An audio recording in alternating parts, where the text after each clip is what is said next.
Hey now, what's up guys?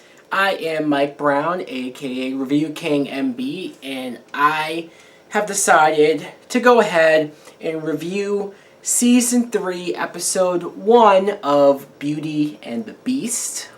Some people might be saying, why? Why are you reviewing this? And some other people might be saying, why are you even watching this?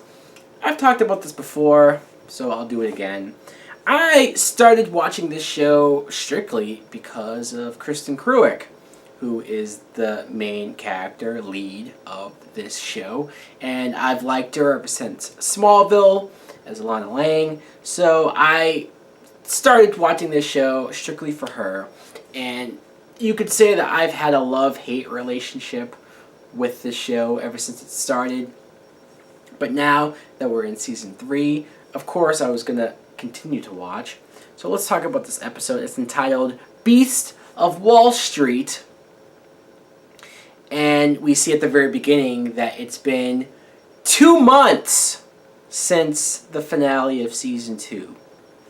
In story time on this show, it's been 2 months. But in reality, to us, watching the show, it's been 1 full year. Really? Really? I'm not expecting for them to have time jumped a full year. I wasn't expecting that.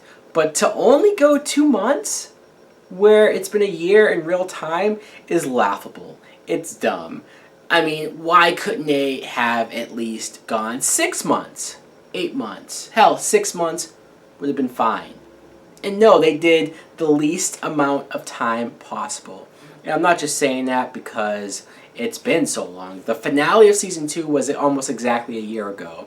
So for me to not only think of this being 2 months ago, which is hard, but it's been such a while since Season 2 that I almost forgot about a lot of details going on with certain characters. And so, again, it was hard for me to put myself in the mindset of 2 months, but you gotta do it for whatever reason.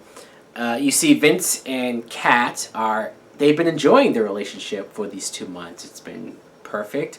They've been having fun. They've just been sort of living the house life, I guess. You just, you see them enjoying themselves. And as boring as that might sound, I appreciated that because the first 2 seasons have been such a roller coaster of their relationship that you at least see that it's possible for them to get along, that they don't argue every 5 seconds, and that they can have a stable relationship if there aren't other beasts or other killers or other things that get thrown in front of them. So that I liked. We also see that Vince wants to propose to Kat. And I get it. They've been in love for 2 years. They make it seem like they've been together for 2 years, which isn't the case. It's far from the case. Vincent has dated a couple of girls in between breaking up with Kat, right? He dated his ex-girlfriend, Alex, I think her name was, who I assume got killed on that bus by Muirfield. And then that other chick, who was also a redhead, who was a beast, and he had a connection with. He was with her for a little bit as well. So that, and then Kat not only dated Gabe, but slept with him. I mean, they were a full-blown couple. But we're supposed to believe that these two have been together and in love for 2 straight years. Okay, fine. I'll suspend that for disbelief. I just wish that we would have like a full season of them being a couple like this one. We could have gone through the whole season where, not that they're perfect, but we could see that they could stay together. And then by the end of the season, maybe him propose. However, I predict that his proposal, or that this engagement, will not last. That it will get broken off before the end of the season. That's my prediction. We see very early on that the Men in Black agents, the 2 guys in the suits who showed up in the finale last season, and they work for some secret government organization that knows about beasts and that's trying to track down and stop any crazy happenings going on in New York. They want to work with Cat and Vincent. We see them here, and they quickly get killed off. At least one of them gets killed off by this new guy, Tyler. The black guy gets critically injured, thrown and impaled by this gate. The other guy gets thrown across the street and slammed into a taxi cab windshield. He's dead. Tyler comes back for the black guy later at the hospital. What I find interesting about this is that you have Cat, who was there. She was attacked by Tyler. She's kind of keeping this a secret from Vince because when she sees what this guy can do, when she sees how strong he is, how quick he is, how fast he is, and the fact that he doesn't have to, he's not a beast. He doesn't turn into a creature to have these abilities. He still looks normal. Clearly he's not a beast. There's some weird experiments going on that they're trying to figure out. And she's afraid. She's afraid that if Vince goes up against this guy, that he will get killed. But yet she's willing to go up against the guy herself. Okay. I don't know why it's okay for her to go off and get killed, but she's willing to keep everything away from Vince so that he doesn't have to do anything. Fine. But then later on, she's kind of begging him to get involved and be a part of this because he doesn't really seem like he wants to do this. He's under the idea that they don't have to do this anymore, that they should be able to live a normal life. Even though he's a rage-filled beast, he should be able to just get married and I don't know, play the family life. Now, I get that they had to bring that in. I get that they had to at least present the other side of the life that he wants. So I understand that. I just wish it wasn't him saying it. I do wish it was the other way around. I wish Kat was the one who was pushing this. Not because she's a woman, I don't want to say that, but it's just it doesn't make Vince look all that great when he's so denying wanting to be the hero. But I get it, fine. It sucks to be him in his life. Before I get to the end, I have to mention that I completely forgot how annoying Kat's sister is. She's just annoying as hell. The fact that she knows everything, that she knows about Vince being a beast, and just there's something about the way she talks that annoys me. But even the scene where they're talking and her sister's like, yeah, you know, oh, about him being the beast? Is that what we're talking about? Just like yelling it in the dress store. And I'm like, what the fuck? Really? You don't have common sense? She's like, oh, so I have this fiance that I completely forgot about.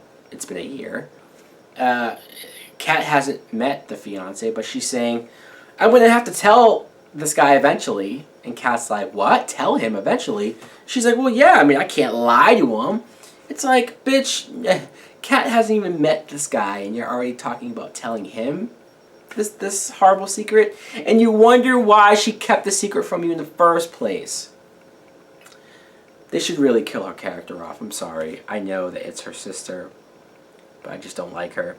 You get towards the end of the episode, and Vince has a pretty cool fight with Tyler on the roof. I don't know what Tyler was trying to do. He looked like he was trying to maybe detonate a bomb on top of the roof.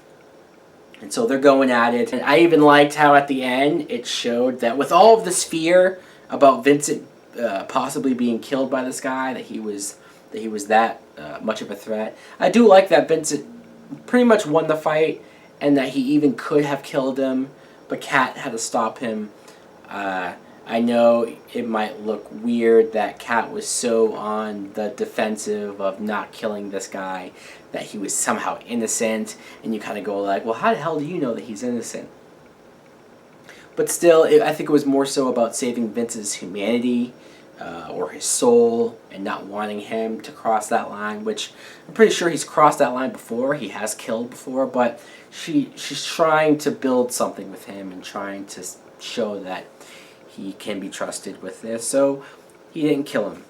And then by the end of the episode, again, he proposed. So there you go. Cue the CW pop music. Last, though, I want to mention JT. not Justin Timberlake, which I always think of when I hear his name. But no, JT, he almost died in the finale last season, which, as much as I like his character, I think they probably should have killed him off just for the impactful statement of it. I mean, how cool would it have been to have Gabe kill JT in such a vicious way? But no, he didn't die. The agent guys, the government guys, injected some blood or DNA into him, so he's alive and he's recovering. He's using a cane. He's a professor at like a college, which I don't remember ever seeing or hearing that before. Maybe, again, it's been a year. Maybe I've just blocked a lot of these details out. But he chickens out on his first day. He's too nervous. He can't really adjust to real life. Again, it's only been 2 months. So in some ways, you understand why he's so screwed up and so messed up. I think when Tess comes in and she's like on his case and she's like, oh, you should be better by now, you should be over this by now. I think if you had done 6 months, her argument would be more valid. But 2 months and you're telling him this, you come off a little shallow, a little cold-hearted. Somewhat of a bitch. I'm sorry. I like Tess, but I just didn't get where she was coming from. You really have to help him through this a little bit better.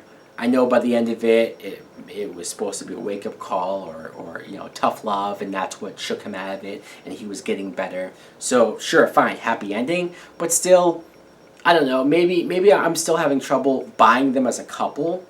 They don't really look right together.